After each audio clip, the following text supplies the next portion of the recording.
fortune constantly blows. No looking back, keep your eyes on the prize. Fuel to run with a fire that never dies.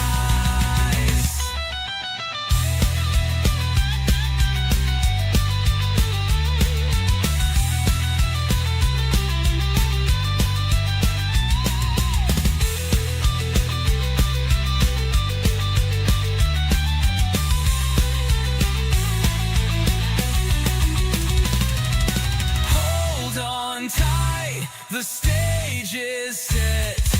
Dig in deep with no regrets. Red and green bars leading the way. Welcome to the angle, no time to delay.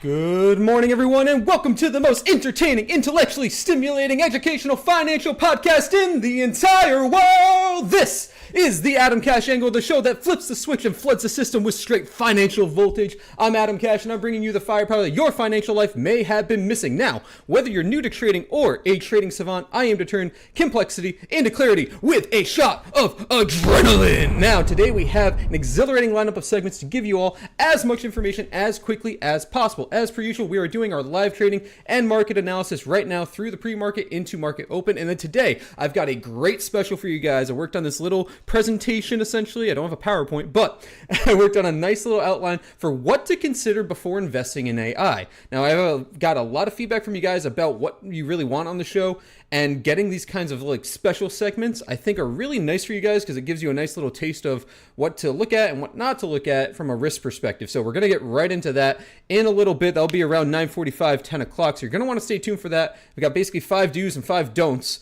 when you're looking at any AI company. And that is a big hot topic right now. As you all know, AI is basically in every single company if they want to even be a little bit successful right now. So you're going to want to stick around for that. You're not going to want to miss it. Now, before we get into the day, and part of the reason why I wanted to do this special on AI today is because of the fact that Trump is supposed to speak. Now, tentatively, it was supposed to be at 11 o'clock today. That got moved to now, I believe, 5 o'clock. Let me just double check. Yes. 5 o'clock, so after market closes on AI specifically. So I warned yesterday that that could happen intraday today, so you could see an overnight move on AI. You could see an intraday move on AI as well, as we see some potential preparation for whatever he's going to say. Who knows? I don't know. You don't know. We'll stick around and find out. But we also have other things that I want to give you guys a quick rundown of any potential catalysts for today before we get into market open. We do have the Commerce Secretary spoke, I should say, before market open. Trump is actually talking right now about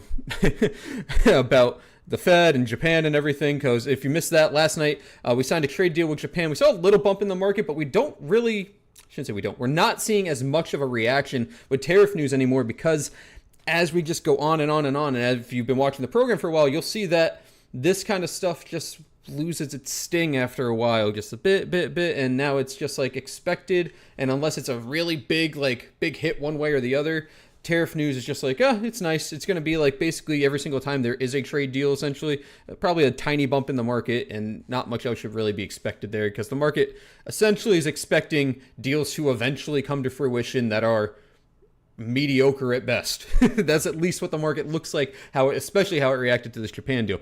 Outside of that, you do have Levitt, whatever hell her name is, speaking at 1 o'clock today at the same time as the 20-year bonds. So you're going to want to keep an eye on that. Again, longer bonds tend to have a bigger effect on the market because there's a longer interest rate, obviously. So you're going to want to keep an eye on that. That's at 1 o'clock. And then after hours today, Google and Tesla, big earnings, right? We're talking about AI after hours as well. So got Google and Tesla at the end, basically at closing bell, 6:30. I'm sorry, that's 16:30. So 4:30 and 5 o'clock. Sorry, 5:30 for Tesla today. And you also have T-Mobile earnings, so another big company in the comm services space. You want to keep an eye on that. So starting to get into big earnings seasons. You also have IBM today as well, for those of you watching that. But we're starting to get into the bigger part of earnings season.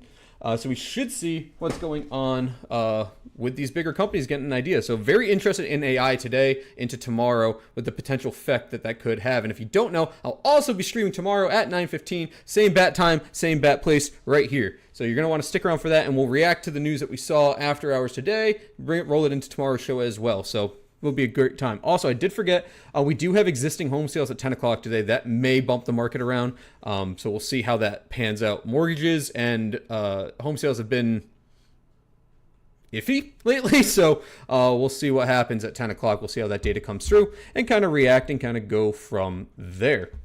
Now, let's get into the market.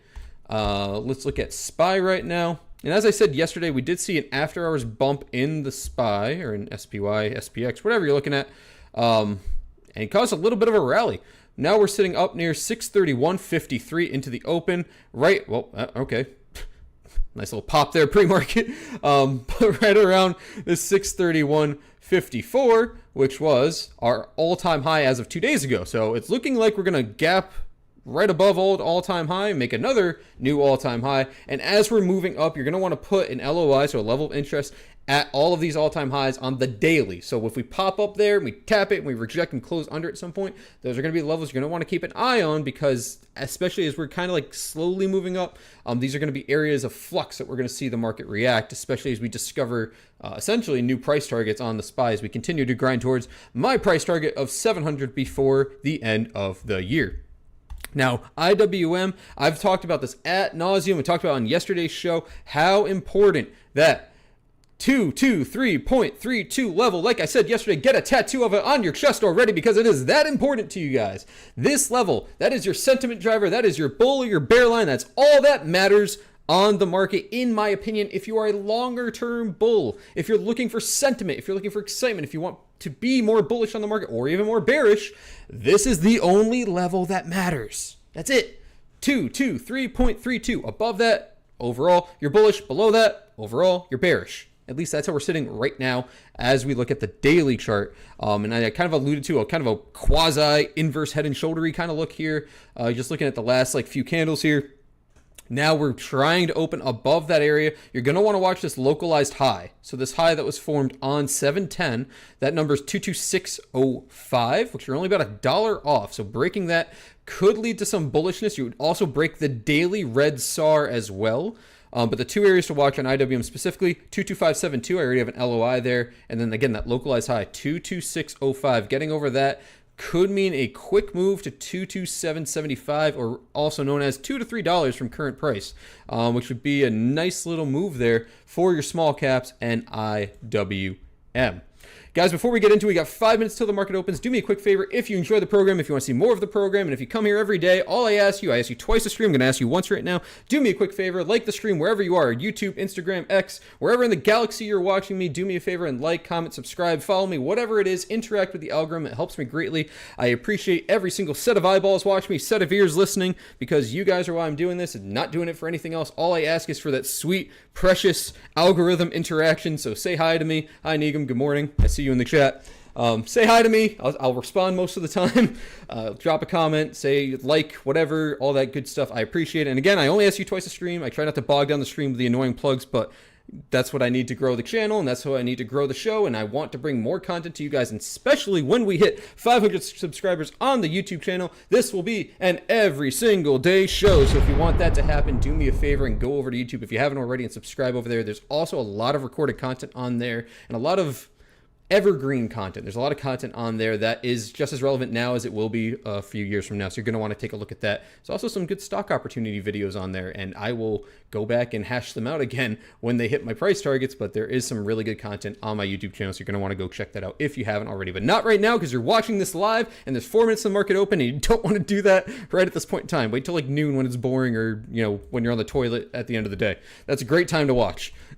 But the market popped above that old all-time high here right into the open. So I'm actually really interested in how SPY is going to open here. UVXY down in the pre-market here. Again, for whatever reason, my VIX isn't updating pre-market, so we'll check on that. I'll eventually figure that out. But we'll use UVXY for now.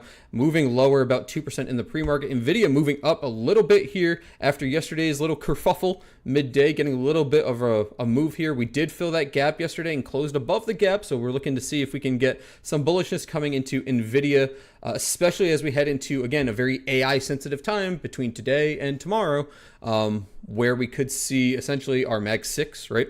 And a lot of these AI-adjacent companies react to that. And if you're just tuning into the show, because I'm watching my viewer count go up and up and up and up and up and up as we continue on, make sure you stick around 9:45 to 10 o'clock. We're going to be talking about a special on AI investing solely. So it's going to be 5 do's and 5 don'ts when you're looking at any AI company, and how, if you want exposure to your portfolio with AI in any realm of the word, any way, this is going to be basically your little Bible of what to do and what not to do, and how you can still gain an exposure to AI without making a silly mistake.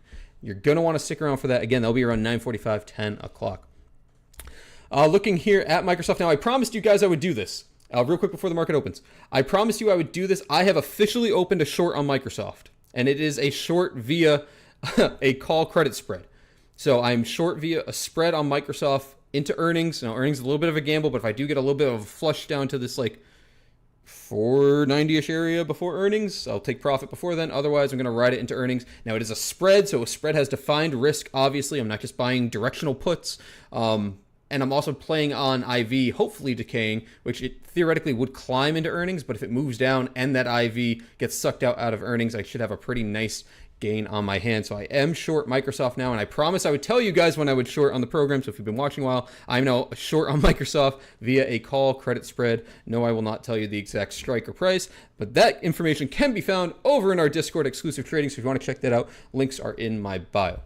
All right, check out Google, who has earnings after hours today. Really crazy candle yesterday. We'll see how it performs today into ER. Be mindful of that if you are trading Google. Apple looking pretty okay here into the open. We got about a minute here into the open. Apple looks like it could be gearing up for a hard move. Earnings, like I said yesterday, could be that catalyst. You're going to want to keep a tight eye on that. Amazon kind of flattish here into the open. And obviously Tesla earnings today as well. So you're going to want to keep an eye on Tesla also. All right.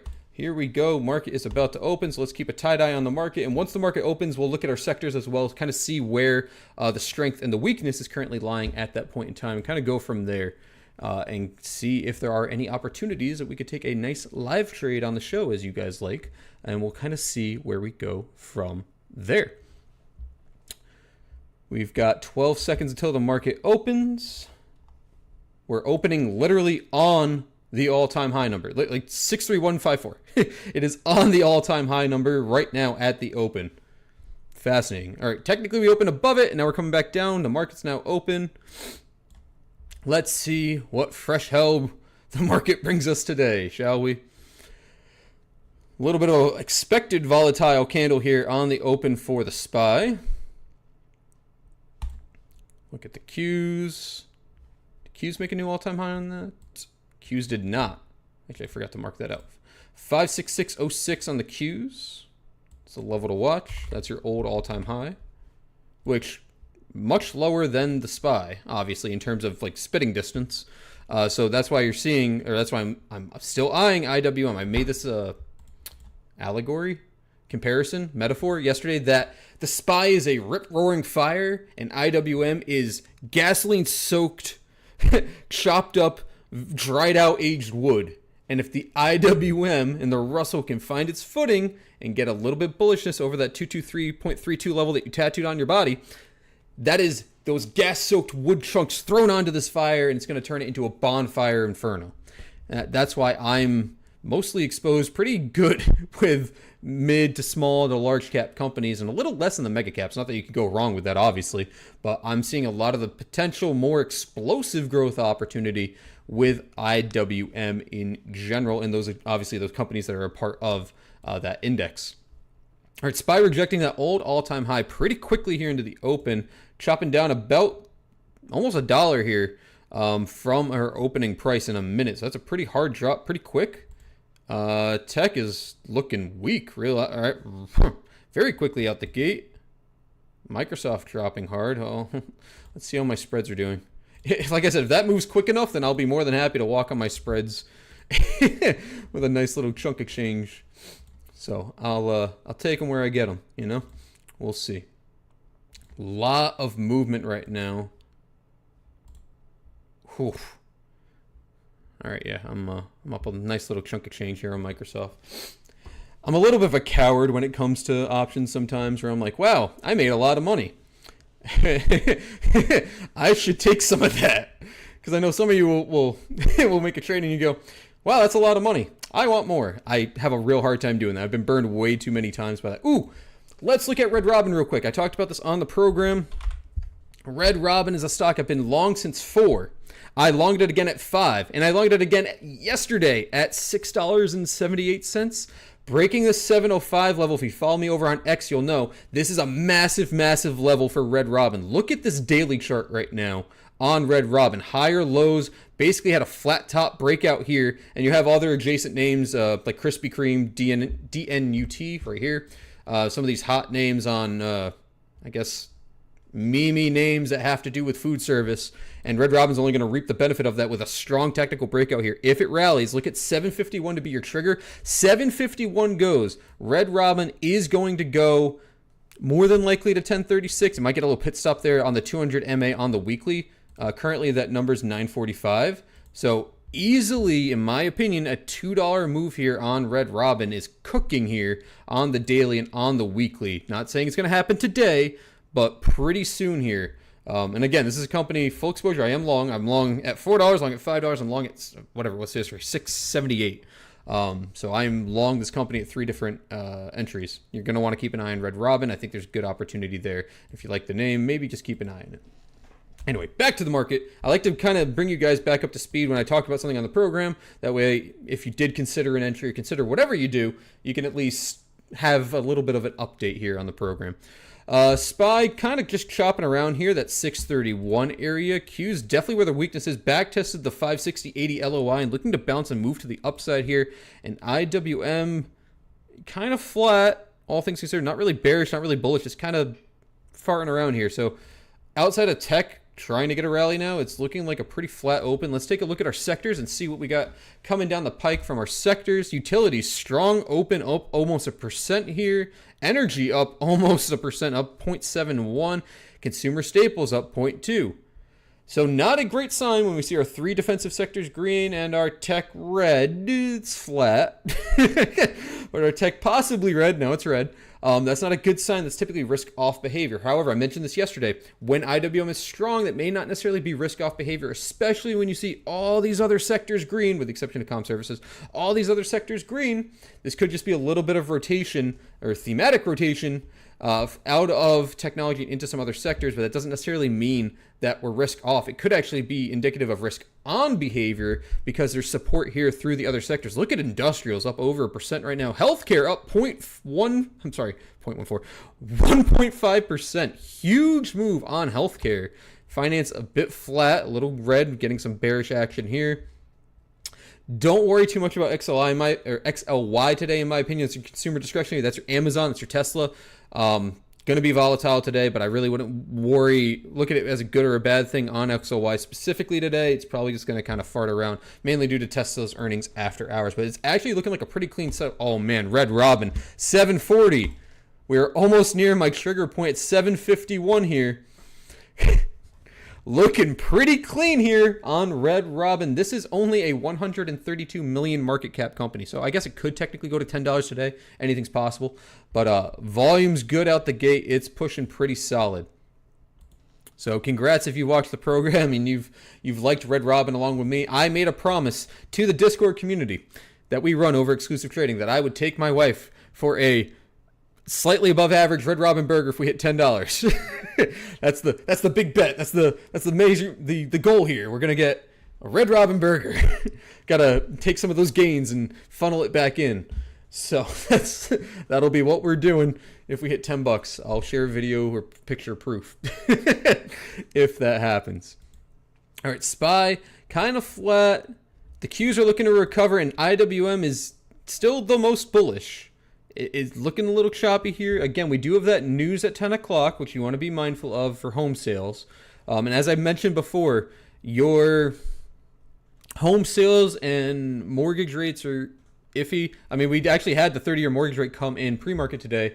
Previous was 682. It's now at 684. I'm sorry, 6.82, 6.84. So we're still just below 7% on 30 years, which is kind of expected at this point. So the market didn't really react on that. However, existing home sales, we should see a reaction, especially in our materials ETF. So we're going to want to keep an eye on that. So where's that? Your XLB.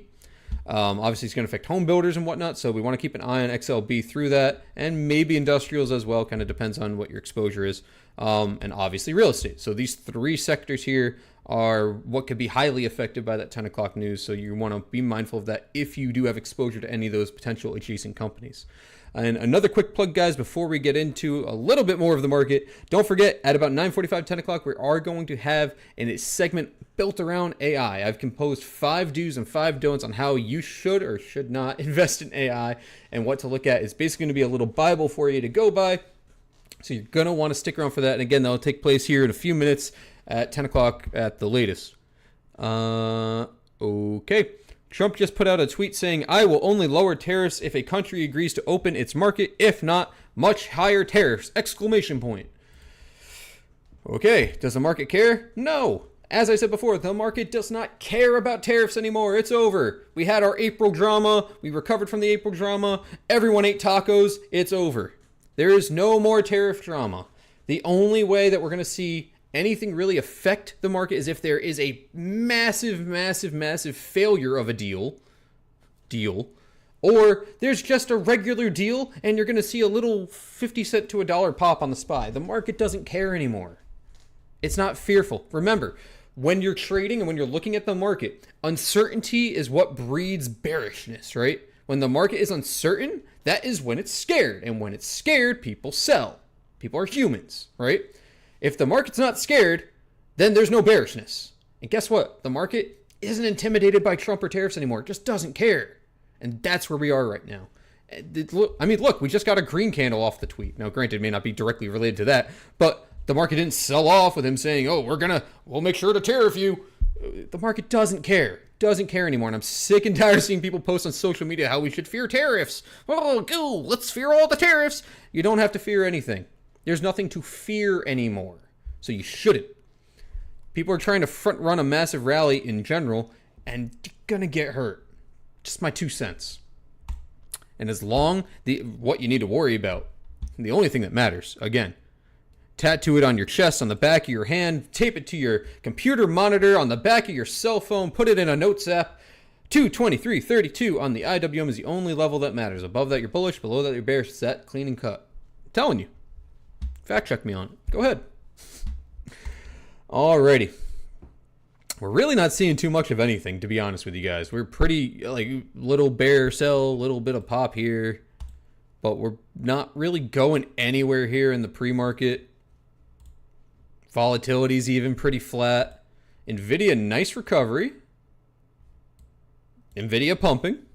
Nice push here on NVIDIA. Look at the 5-minute and compare it to yesterday. You're above yesterday's pre-market low. So it's looking pretty clean on NVIDIA. You could get a nice little bounce back from yesterday's poo-poo move, which I kind of alluded to before the market opened. There's probably a good probability of that happening. Microsoft not helping. And as I told you guys, I am now short Microsoft via a call debit spread. If we crack 500 and break below that, I'll probably close out before earnings, because at that point, well, actually, let's see how much I've made so far per spread. Just to be, well, it's very spready now, so I can't even tell. More than likely, I'll probably make like 30 or 40% if it breaks 500. So at that point, I'll probably just walk on it and be happy, take my ball, go home. No shame in your game kind of thing. All right. Let's see if there's anything else moving here. Yeah, Red Robin at 748. I really should just add it to the... It's interesting, at least to me.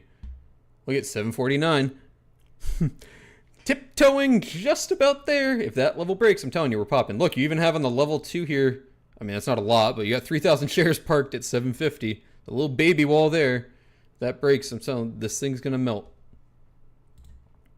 Donuts selling off right now as well.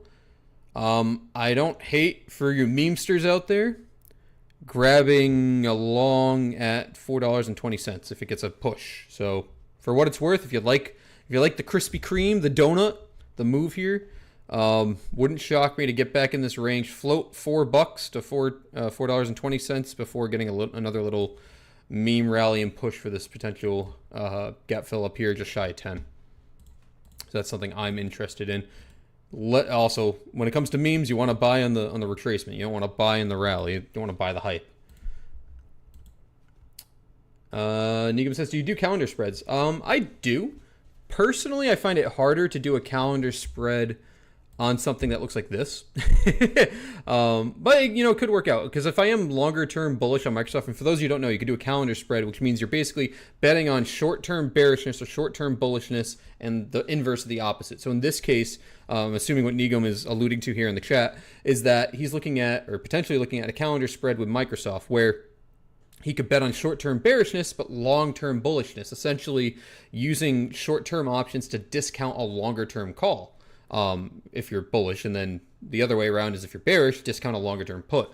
Actually, I'll take that back. I don't hate the idea because I am short term bear on Microsoft, but longer term it could work out, so I don't disagree. The only thing I don't like about it, it depends on what strike you're looking at, obviously. I just have a hard time buying, even if I did that, I'd have to get a lot of premium up front because I really do think it should get to this level. This 464, and that's a decent fall. Let's be clear. The only way it really gets there, honestly, is probably through earnings. But I would have to get a decent premium on the calls. So I don't hate the idea. The risk reward would have to make sense. That's all I'm saying. I don't hate it, though. You could definitely work out a calendar spread, and especially if you have enough time on that longer call, it more than likely will work out in your favor. It's Microsoft's not going anywhere. I don't like charts like this. People in the Discord will ask me all the time, like, oh, what do you think of the stock? And I open up the chart and it's just almost like parabolic. And I'm like, I have a hard time. It's not how I trade. I like getting reversals. I like topping, getting a short on Microsoft, timing the tops, going down, looking for the bottom to reverse the upside and riding the wave then. I don't like getting on the wave as the wave is already cresting. That's not my style. So I personally have a really hard time justifying that, and that's just me. There are better times for me personally where I like a calendar spread. But obviously, if you're bullish on Microsoft longer term, it could absolutely work out in your favor. So I don't want to dissuade you by any means, but could be something to definitely look at. Hatchet says the Japan deal is bullish. It sets the floor 15% for the EU and Canada. China will pay more. This will have a meaningful impact on closing the deficit and hopefully bring down long-term rates. I don't disagree. Let me make that clear. What I'm trying to say from a market impact point of view, in regards to any of the deals, the market doesn't care, right? The market cares when CPI starts to go down as a result. That's what the market cares about. So we could speculate and say things are bullish in that regard because, and I don't disagree. Like I said, I agree that that is probably a bullish catalyst longer term. However, until the data comes through, that's what the market's going to care about because it actually looks like we flipped the script a little bit. Until then, it just doesn't, the market doesn't care because things can change. Now, let's say we make this Japan deal, right? And then tomorrow it's like, screw it. We're going to raise or lower tariffs again or whatever. The deal that was made can just gets face spat in is kind of what I'm trying to say. So that's why the market, I think, especially when it comes to tariffs, is more reliant on the data as a result of said tariffs than the tariff news in itself. And if you don't believe me, look at the market today and you could look at, in general, how the market reacted to the tariffs on April, right? We had that wild drop and then we whipped back up, right? And now, anytime there's even talk about tariffs, the market's like, whatever. It's Tuesday, it's Wednesday, who cares? So it's not that it isn't good or bad. I think the market is kind of like I don't know, if you're religious, doubting Thomas, right? The market needs to see it to believe it. And I think that's where we're sitting at with the market. The market doesn't care if there's a deal or if there's no deal. I think what it cares about is the reaction of the deal when it comes to actually the numbers. When the numbers come out and we see the results of said deal, that's when I think the market will actually care, in my opinion. So, again, to reiterate, not that I necessarily disagree by any means, but that's just kind of where my head would be at as it pertains to anything with tariffs.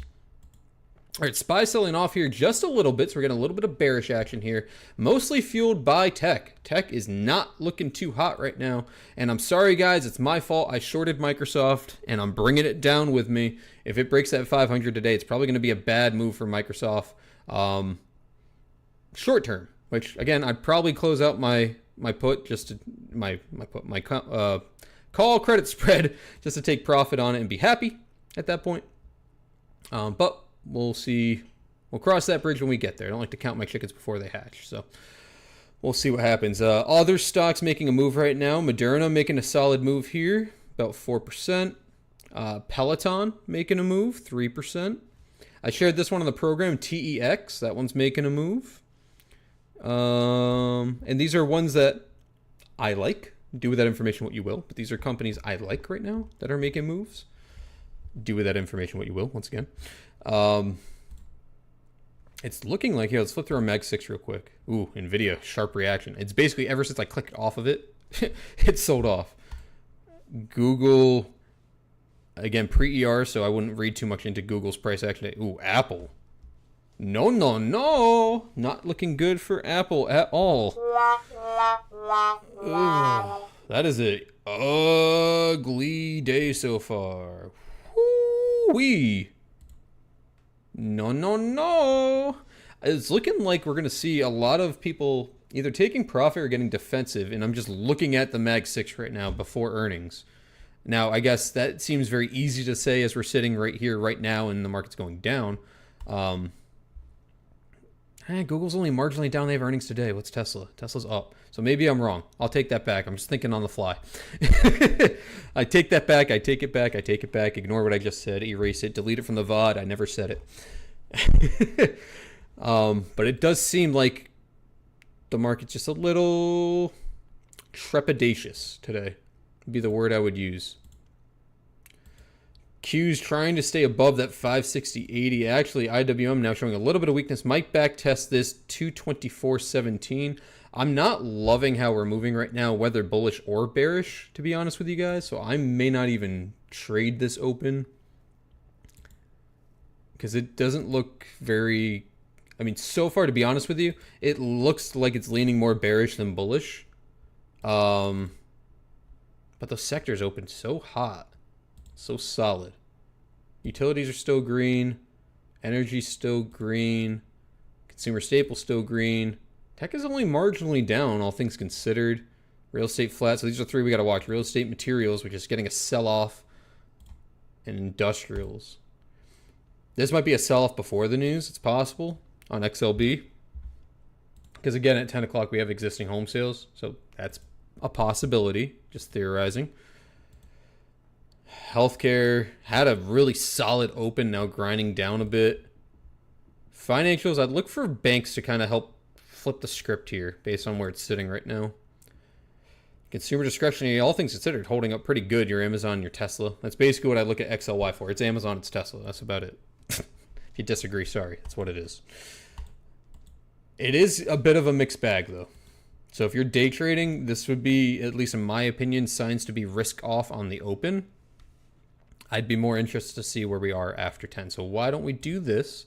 Why don't I roll into our AI segment, and then we'll pitch back to the market afterwards, and then we'll kind of see where we're at. So let's do that. I like that idea.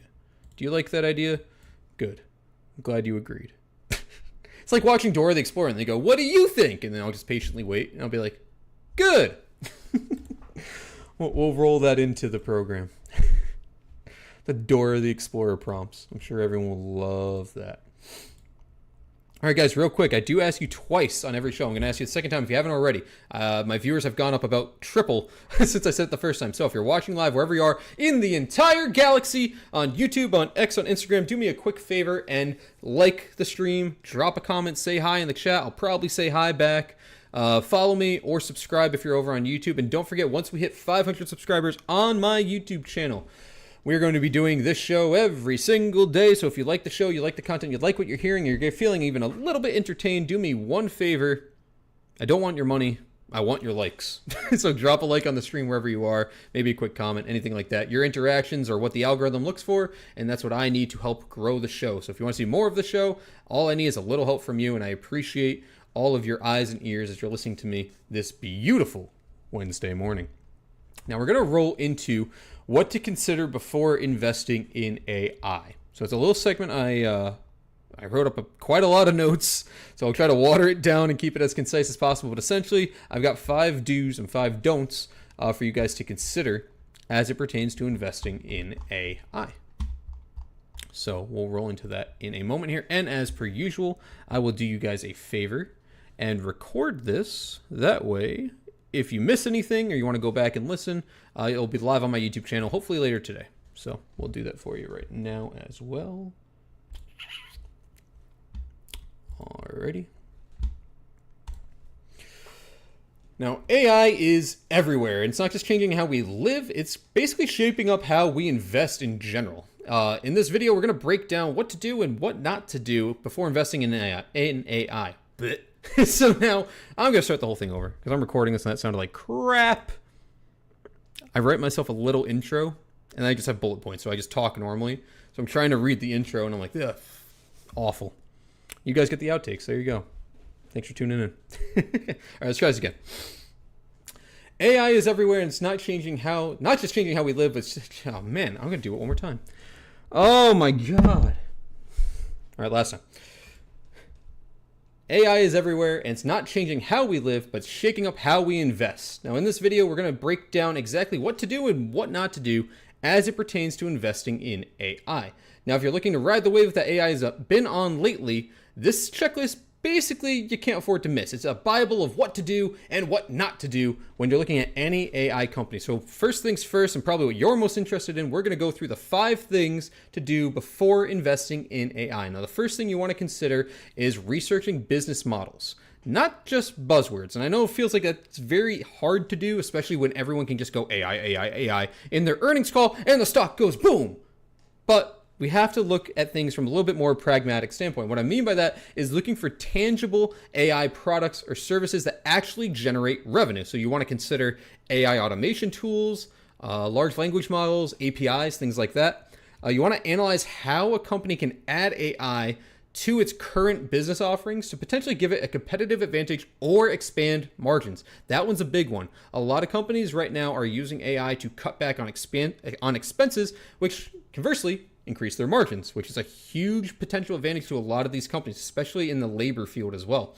You want to avoid the companies that say AI hype a lot in like pitch decks, but don't really say how they're going to turn it into making money. So essentially you want to kind of ask yourself, how does AI for this company drive revenue, reduce its costs, and improve efficiency? If it can't do those 3 things, you can't answer those 3 questions, probably look elsewhere. Just saying. Now, for your second bullet point of what to do before investing in AI, I want to say it's an old adage, and it probably is. You may be familiar with it, and you may not. But when people are digging for gold, you want to be the one selling the shovels. You don't want to be the one digging for the gold, because you may never find the gold, but when there's a gold rush, there's plenty of people looking to buy the shovels. And that's the kind of plays you want to look for. You want to look for your pickaxe and your shovel plays. So what I personally look for is targeting infrastructure providers. For example, chip makers like NVIDIA and AMD.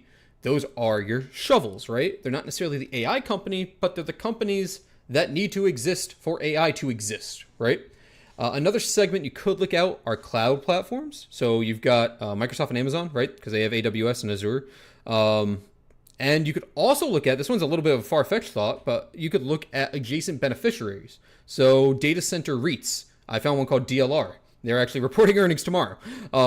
Or power management firms. Again, things that need to exist for AI to be successful. These tool makers will often profit even if AI, no matter what AI application wins, even if AI fails for a company, because guess what? They're still selling their chips to these companies that could flop. They're still selling the shovels to the people digging the gold, and they still make money. That's what I like to invest in as it pertains to the whole AI hype, is looking for those pickaxe and those shovel plays, the people who are selling the ability to make money on AI. And that's how I think a smart investor would look for. Now, that doesn't mean you can't get into those other companies that are directly AI companies, but having a little bit of that exposure may be a smarter way to still invest in AI without directly investing in AI in general, which we'll get into in our don'ts in a moment.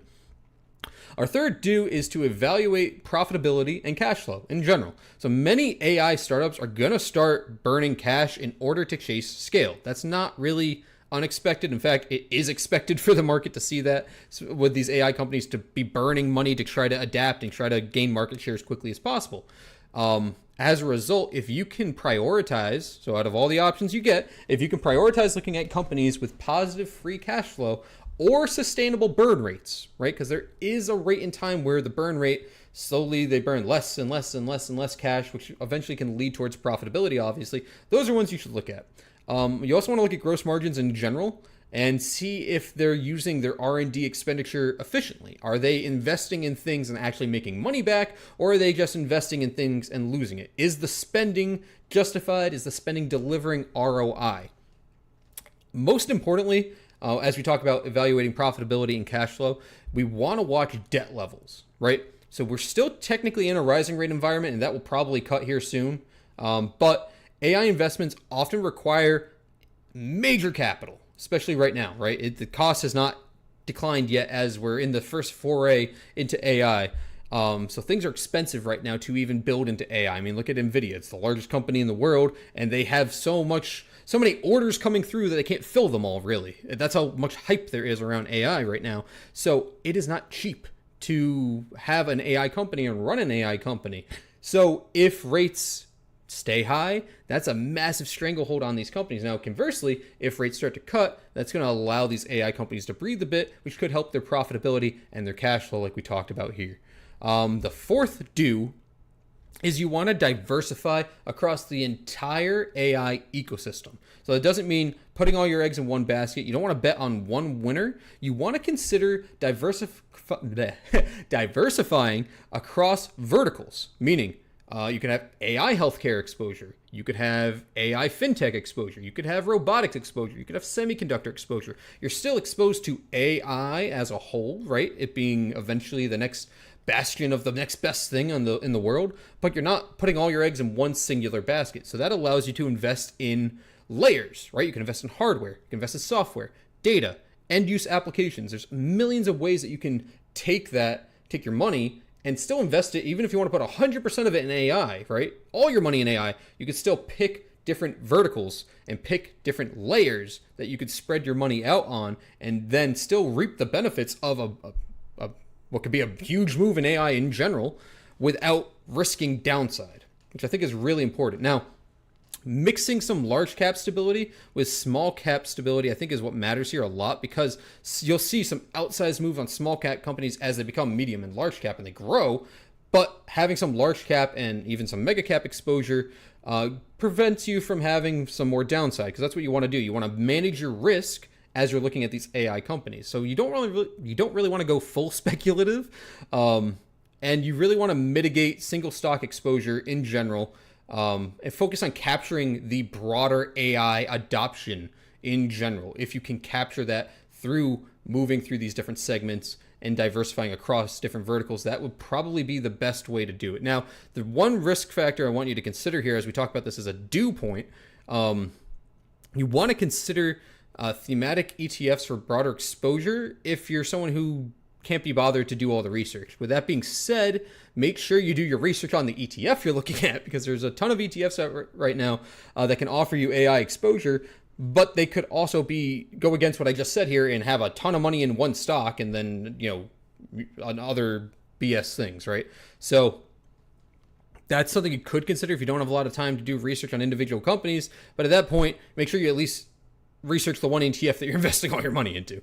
And the last due point is to track regulation and government trends. So obviously this is a brand new thing. We've seen things come out with the government in general as it pertains to AI and what is starting to be acceptable or not acceptable. And this regulation is evolving very quickly, especially with privacy laws. And that's not only here on stateside, but it's also in Europe and elsewhere. There's export restrictions, or there could be export restrictions, which could impact margins, could impact your R&D timeline. So if companies research into things, that could obviously impact those timelines, or in general, international growth. Growth across the world could be impacted by these restrictions because it's going to be hard to move into new markets if there are certain restrictions that the company may not see in market A that they have to abide by in market B. In general, you want to monitor all these AI laws as they come down the pike. If you can do it, consider companies with strong compliance practices. Some companies, it's not really, how do I say this? It's not important enough yet where companies are strongly complying and like, oh, we're going to do it right away because this isn't as busy. Like, we're not seeing regulation come down every single day. But if you want to consider the companies that seem responsive, I guess is what I'm trying to say here. And the only other thing you want to consider are potential regulatory tailwinds, which could actually favor some firms over others. So as we're talking about regulation in general, these firms that seem compliant and seem to work much quicker than these other firms can steal market share as a result. So think of it this way. If there's a new privacy policy implemented and company A gets in right away and they abide by the law or whatever, and company B is lagging on it, company A can steal market share from company B because now they can operate because they're following the law, whereas company B cannot. So there could be an opportunity there where there is a tailwind where certain companies that are quicker to react to these restrictions, I want to say, can actually steal market share from others. So that's something that could benefit you as an AI investor. Now, those were the 5 things to do as it pertains to AI investing. And these are the 5 things to do not do, to watch out, avoid for, etc. This one's pretty obvious, and you guys probably know this watching this, but you don't want to chase AI hype cycles blindly, right? You're going to see times where AI companies are going to moon out of the blue. It's going to go up 70%. And you're going to go, oh, I should invest in that. Slow down, okay? I would avoid, me personally, buying AI companies solely based on news, Reddit hype, or especially if it's on CNBC. If it's on CNBC, MSNBC, and it's been pumped, turn the other way and run. Do not touch. You may work out at some point, but at least near term, do not touch. Especially watch out for stocks that get a big spike, so 50, 100%, 200% after a vague AI announcement or AI integration. Just because a company says they're going to start doing AI or says they're doing some sort of AI announcement doesn't necessarily mean that makes them a good investment or even an AI company. What if I ran a hot dog company and I just said, oh, we're implementing AI and the stock spikes and you don't know anything, you just buy the ticker anyway? Doesn't that seem a little stupid because I make hot dogs? What does AI pertain to hot dogs, right? It just... Be careful, because there's some companies already doing this, especially if you trade OTCs. You see this all the time. But there are some companies doing some shady things out there right now, trying to catch the wave of AI at the moment. So if you do want to look at some of these hype companies when they present those opportunities, when they get a spike, if anything, take a second, slow down, and you can look at their fundamentals, see if the sales or the users there are profits actually growing, or is it simply hot air? Because not saying they're all bad spikes, right? There could be some legitimate spikes where it's justified. But if you do decide to chase hype, I would highly recommend you consider looking at those fundamentals if sales are there, if users are growing, or if profits actually growing before jumping into an AI hype trade. Second thing you should not do or avoid as it pertains to trading in AI or AI companies is to not ignore value multiples. Now, it's very obvious that these AI companies are evaluated very highly, a lot of them, a little too highly, which may not be the worst thing because these companies are the future, right? These multiples that they have are betting on the future expansion, the future growth of said companies. So as a result, the company gets its evaluation from the future proposed growth that it could bring. However, if that growth slows or the sentiment shifts, these overvalued AI stocks will plummet. And you may wake up one day with a very red trade on your hands in general. So if you do want to be a little bit more safe with investing in AI, perhaps consider using a PE ratio or a PEG ratio and comparing it to other AI peers to kind of make yourself feel a little bit more comfortable before considering investing in AI or a specific AI company, I guess I should say. In general, companies that are trading basically 50x their revenue are extremely fragile. They're out there, they're still going up, but they're very fragile. And it just takes one news drop, one offering, a shelf out, whatever, to drop them hard because they're so inflated. So be very, very, very mindful of that. A great example of this, it wasn't AI, but during COVID, all those work at home companies, Teladoc and Peloton come to mind right now that were through the sky. They're now trading single digits. Those companies will fall very, very, very hard if anything changes in the future. If what got their value changes, they're going to drop, and they're going to drop hard. So you want to keep that in the back of your head. A good way to look at this, and a good way to keep this in the back of your head, ask yourself before you purchase an AI-based company, would I still buy this if it was 20% more expensive tomorrow than today? And if the answer is still yes, then maybe you can consider a trade, at least in my book, with a specific AI company with a very high evaluation. I'll make that abundantly clear. Third thing that you should not do when investing in AI is concentrating in one or two names. So if you're overweight in your portfolio with any of the AI darlings, especially like NVIDIA, I'm sure that's extremely tempting, right? The thing is the largest company in the world, keeps going up, etc. But it could lead to excessive drawdown risk for your overall portfolio, right? Even these great companies that seem to consistently perform really, really, really well can disappoint, even temporarily. And as a result, you want to consider spreading your exposure, like we talked about in the do section. There's other ways where you could still be exposed to AI, just kind of spread out your eggs a little bit more. You kind of spread out your money a bit more. So diversifying outside of the obvious mega caps like NVIDIA and Microsoft can help you reduce your risk and actually can help juice up your profits more too, because you're getting into riskier names that are maybe mid cap or large cap, or they're in a different sector completely but still use AI. So this actually could be a beneficial thing for you instead of putting all your eggs just in NVIDIA or just in Microsoft, because there will be times where, yes, it could go up a lot, but it could also draw down excessively as well. And in general, staying too strongly concentrated in one thing could be a really bad time. In going back to the ETF idea earlier, you may think you may be safe investing in an ETF that focuses on AI, but you want to be aware of index crowding because some of these ETFs may already be overexposed. SPY, you could even argue, is overexposed because of the Mag 6, Mag 7, right? What is it? 20, 30% of SPY's value is drawn from 7 companies. That's insane. That's absurd. It might be 20%, 20, 30%, something like that. Still, a large percentage of SPY is drawn from 7 companies. So even investing in just the SPY can leave you, theoretically, overexposed to AI in that realm if you see all 7 companies or all the Mag 7 are investing in AI, mainly because of the fact that it's so overexposed. What I would recommend you consider is to set exposure limits. So me personally, I don't have more than 5% of a portfolio in any one position. Pretty simple. If I like really, really, really, really love a company, then I might change up my exposure and lower equity exposure, increase options exposure. So for example, do like 3 equity, 2% options. Unless it's like an ultra amazing trade, maybe I'll bump it to 6 or 7%. And even then I watch it like a hawk. But setting that single stock exposure to 5%, it doesn't mean you're missing out, because even if there's a big move, there can also be other big moves in other names that you now have exposure to because you freed up your money. So I think a limited mindset that a lot of traders have is, I can get really concentrated in one name or 2 names, and I'm so confident it's going to move, and when it moves, I'm going to make a lot of money.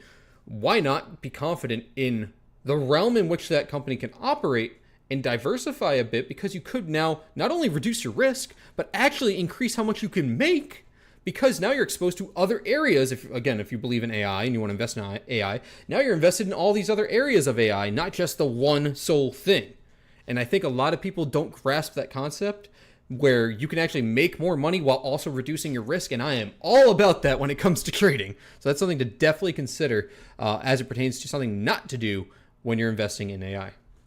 Now, the fourth do not do is don't assume that AI is basically a guaranteed tailwind. As a result, some companies will fail to commercialize AI, even after sinking a ton of money into R&D, and as a result, they can misallocate capital or even not execute. There could be execution risk.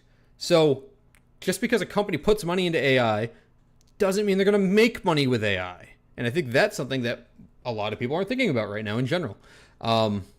As AI adoption increases, operational costs also can increase before showing any returns in general, right? So as AI grows and grows and grows, it may cost more money to keep up running AI. I mean, you can even look at all these AI companies like ChatGPT, for example.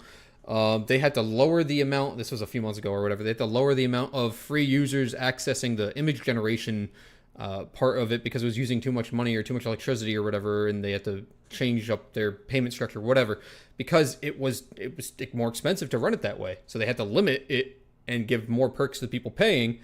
Conversely, the last thing as it pertains to this particular category is dependency on third-party models. So companies that have structured their AI business around, for example, use ChatGPT again, OpenAI, may limit its defensibility.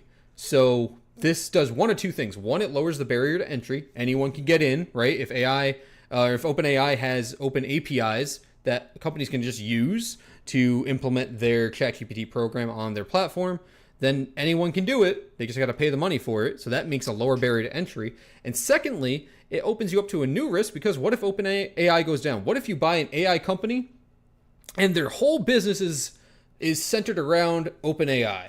And if OpenAI servers go down or whatever happens, guess what? Not only is OpenAI not making money, but this smaller company, because it will be smaller than OpenAI, is going to get shafted hard, because now they can't even run their business. So that is a massive risk as it pertains to assuming that AI can be a massive tailwind. That's why I like the companies that are including AI or have their own AI platform, where it's not the end all be all. It's not the whole company. It's something that sweetens the pot. It's something that makes a established business better. That's what I like about AI, or the companies I look for as it pertains to AI. And in general, your last do not is don't forget macro sensitivity.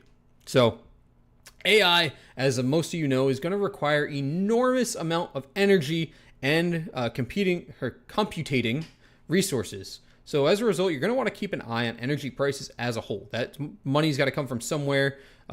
We've seen nuclear energy been very hot lately in general, because that seems as the next bastion for AI. Again, another AI adjacent thing you can invest in are these nuke companies.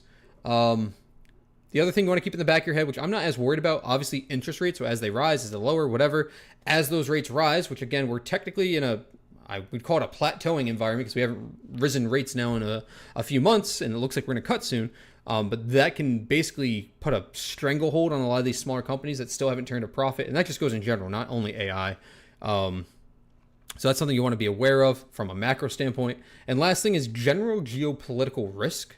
If there's a ship export ban, that's like the big one lately that we've been seeing. If like Nvidia having certain chips shipped to China, not to China, whatever, that can disrupt entire supply chains. If we have this geopolitical farce of people trading, not trading, whatever, that can be very detrimental if you're investing in AI companies. So something else to consider when you are trading in AI companies. So before you chase the AI rocket to the moon, you want to make sure you're prepared. The space is moving really quickly, but at the end of the day, the fundamentals will still matter. And I think that's the one main thing you could take away from this conversation. So as a result, I think the most important thing, along with that, is to be strategic, be skeptical, but most of all, stay informed. If there's one other, like just looking at all these points that we talked about, being informed is actually like the biggest driver here. That way, ultimately, you know how to stay ahead of the curve while keeping your portfolio grounded. So you're not overexposing it any which way, and you're just aware of what's going on. But now I want to hear your thoughts. So if you agree or disagree with these points, as it pertains to AI, let me know down in the comments below. Sound off, and don't forget to like and subscribe if you haven't already. We will see you in the next video. All right, guys, let me know in the comments on the live stream what you guys think about that segment. The do's and don'ts of AI. That was a lot. That was 22 minutes.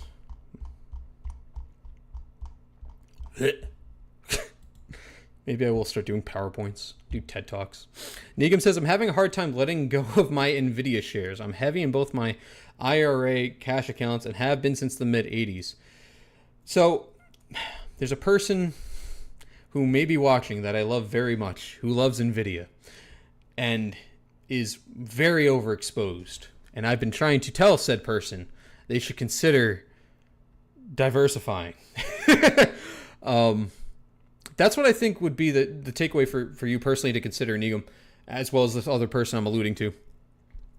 You can still make money in AI, just spreading it out. So I'm not saying NVIDIA is bad by any means, but you could take some of that money, some of the profit you made in NVIDIA, and still invest in other AI companies. So theoretically, you still have AI exposure, right? But now you can maybe invest in, like I said, what was it, DLR, right? DLR. This is a REIT that runs data centers. So this you get this is just one example of what you can consider. You're getting a roughly about a 3% dividend, not to mention capital appreciation on this REIT, which does report earnings tomorrow. So if you're going to consider it, just be aware of that. And basically this REIT, which is a real estate investment trust, focuses just on data centers. So you could take money from your NVIDIA nest egg and put it towards something else that still would profit off of the AI boon. Like this is just an example. Again, I have no long exposure, just plain example. That has exposure to AI, right? That still has exposure to the sector in general. And you could still make money off of AI and theoretically make money off NVIDIA performing really, really well because of companies like this still existing. There's other healthcare companies. I know people love TEM right now. That's implementing AI, right? I don't know. I don't have any other ones off the top of my head, but you can get into these other AI adjacent companies, and instead of being solely locked into just NVIDIA, for example, you may actually not only be more defensive, but increase the total amount of money you're making. Think of it this way. Let's say I have $100 in NVIDIA, right? And let's make it simple. Let's say NVIDIA is trading at 170. Okay, let's say I have $1,000 flat. Just make things really easy. Forget it. NVIDIA is at $200 a share. I have $1,000. I own 5 shares, right? Super, super simple. So if I sell one share, theoretically, I've got 20% of my money locked aside. Let's pretend I full poured it in NVIDIA at $200 and I have $1,000 in there, so I own 5 shares. Okay. Now, for NVIDIA to go from 200 to 240, it needs a 20% move, or also however many billions of dollars that is, because it's a massive company. It would be rough math of hundreds of billions of dollars. I'm not going to say, but it would be a lot of money, right? Conversely, you could invest that money in something else. I got on my watch this here. So SoundHound, for example, if you wanted AI exposure, AI voice exposure, I guess you could say, and take the money out of NVIDIA and put that same $200 here in SoundHound, and now you've got, again, theoretically, 20% exposure in SoundHound. And for SoundHound to move 20%, you only need, it's a $4 billion market cap. What's 20% of 1160? We'll say it's at $12 to make it simple. You need a $2 move, so we need to go to 1440 for the same move. Now, it's not the same, obviously, but you're diversifying through different means. You're diversifying your exposure, so you're taking out of NVIDIA, and now you're moving into a different AI exposed company, right? But you're also diversifying your market cap, which actually allows you to potentially make bigger gains on smaller companies, right? But also take advantage of other spaces, right? You could also look at fintech, right? AI companies. I think SoFi has been kicking around an AI idea. But you could get out of just saying so concentrated in one name, for example, like NVIDIA, and move, even if you love AI and you think that is the future, that's why you're so heavily invested in NVIDIA, you could take that money and move it into these other names while also reducing your risk exposure. Because you may be overexposed in NVIDIA, and as a result, you could still reap the benefits of investing in AI just through different pockets.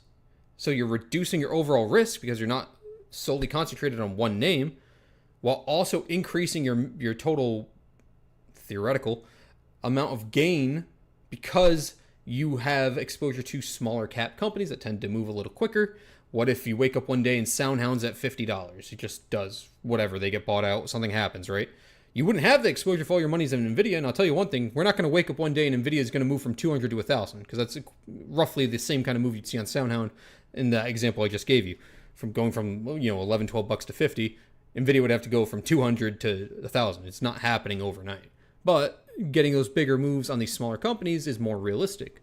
So you actually could be limiting yourself by being so concentrated on one name. So I'm not trying to dismay your confidence in one stock or whatever. By all means, do whatever you like. I'm just trying to highlight how you could actually make more money while reducing your risk. That's my bread and butter. I love if I can always make more money and lower my risk. Beautiful. I will do that 10 out of 10 times. So that's really what I'm trying to drive home. And what I was trying to drive home with that whole segment there is, if you love AI, you want to invest in AI, at least consider diversifying, again, not only through different companies, but different market caps in different sectors.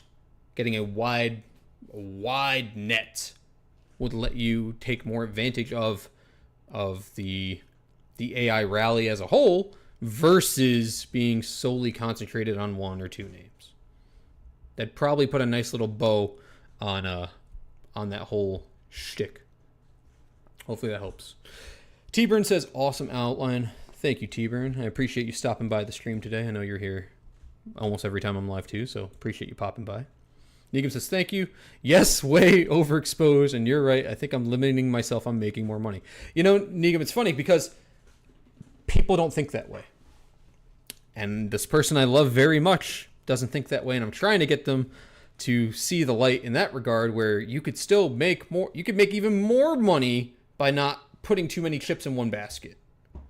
There is a point where you can over diversify, where some concentration makes sense, but you could still concentrate on the theme of AI, but in different pockets, right? That's where I think a lot of people don't really understand, is they can still invest in AI here, everywhere, instead of just investing in one AI company. And I think that's where a lot of people get confused, is they want to invest in the one AI company, and that's where you're not only, again, increasing your risk because you have all your eggs in one basket, but you're decreasing the amount of total money you could make, theoretically, because you don't have exposure to the other pockets of the AI market that could actually make you more money than the one thing you're concentrated on. You know, what happens if all your money, again, theoretically, is in NVIDIA, and NVIDIA, you know, marginally moves up or just flatlines for the longest time? Now, it depends on your trading style, but, and then meanwhile, all these other AI names pop off and go up 20, 30, 40, 50% every other day, and you're just sitting there with your NVIDIA and all your money is in it, making 1% a day. Right? So you can still stay concentrated, still stay in the names you love, but I would more or less focus on the theme. If you like the theme of AI, hunt for those opportunities of really solid AI companies. And again, SoundHound's on this list because I'm personally exposed to SoundHound. I like SoundHound. That's a better opportunity for me to have some exposure in, instead of putting more money in NVIDIA comparatively. Just an example. Okay. I'm tired of saying the word AI. There's a lot of AI. I'm done. No more AI. Let's look at the market. And I'll be honest, I fried my voice pretty good. So I'll probably look to wrap things up here pretty soon. Someone tagged me in the Discord. PRGO making moves. I might have talked about this on screen. Let me check real quick. Ooh, nice little pop there. Not much to write home about yet, though. Okay, back to the market. All right, SPY had a pretty decent sell-off here. Now looking to recover. Didn't fill the gap from yesterday, so we still have not filled the gap. However, we're above all of our EMAs and MAs on the 1 minute here, testing VWAP. So getting above that VWAP here. Might get a nice little push here back to this all-time high, or technically old all-time high. We haven't broken the new all-time high from open. If I'm a betting man, we make officially another all-time high. We break the new all-time high from open today. I'm pretty confident we're going to see that. I guess the one thing that would make me less confident on that is how the Qs are performing at the moment. It's a little sketchy, but IWM, so much strength in these small caps. I love it. I said at market open, you're more than likely going to tap this 225.72. Breaking over that, legs to 227.75, $2 move on small caps, and I love that. So use that as a nice trigger level. A lot of companies are going to react positively if that breaks. It's going to be one of those days where you could probably throw anything at the wall. If it sticks, you're going to make money. with the exception of our Mag 6, as I like to call them. Nvidia is kind of farting around down here. Basically, the chart looks exactly the same to SPY. That's interesting. Microsoft not looking too hot. Almost got to 500. Low of date, 570. I'd actually look for a rejection literally right here. And for it to sweep and break that 500 and push lower. That'd be great today. It wouldn't shock me to see Microsoft down at least 1 to 1.5% before close, honestly. Remember, Google does have earnings after hours, so this could be a little finicky, but it's pretty similar to the trend here. And Apple looks like it's going to try to build a base around this 212.50-ish area. Amazon's boring. I wouldn't even look at that today as it's sitting right now unless something happens. And Tesla, again, earnings after hours, so pretty boring there as well. Let's check out our sectors real quick before I let you guys go. Let's see how materials reacted. Nice reaction off of... Oh, I didn't even look at the... I was speaking when it happened. What did we get? Existing home sales, slight miss, actually. 4 million was expected. The previous was 4.03. What came in was 3.93. So not looking like as many people are buying.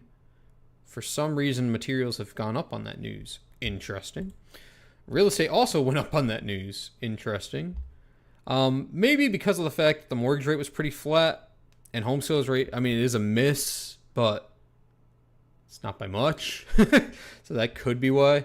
Let's see if anything else looks notable. Tech's trying to reverse. Staples just doing a slow grind up today. Energy pretty flat. Utilities sold off hard. They were looking hot at the open. Now it's basically filled the gap and flat on the day. Industrial's flat, but still up pretty solid. Healthcare is still up pretty solid. So I would look for your strength today to come in through healthcare. Possibly industrial, some more. Could get a reversal on utilities in general. If tech can find its footing, this could be a nice little sweep and push.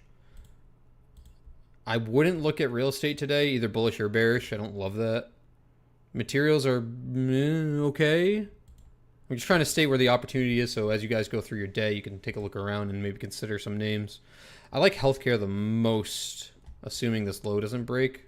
Healthcare adjacent companies, you're building a nice little base here on the day. And financials. I think the way financials are sitting, you could get a nice pop here in the near term on the daily chart. Consumer discretionary, again, Amazon, Tesla, so not really worried about that. And comm services, not horrible. Comm services looks very similar to financials. There could be a nice push here in those two sectors. So you're going to want to watch XLF and XLC. Speaking from the daily chart specifically, that there could be opportunity on both of those sectors in general.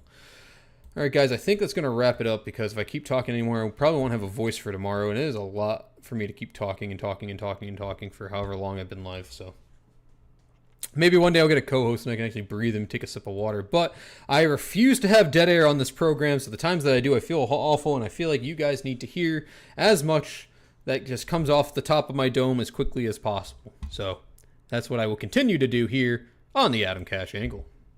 Let's wrap it up, guys. Tomorrow, we've got a stream at 9:15. So if you like the show today, make sure you pop by tomorrow. Tomorrow should be another good one. I think today's show is pretty solid, but tomorrow is going to be a good show as well. I'll also set you up for Thursday and Friday as we head into the end of the week. So should be a good time. As a result, I will leave you with my closing words of wisdom. Some say you'll need an extra trade. Well, I like to look at things from a different angle, and that's always what you'll get right here on the Atomcash Angle.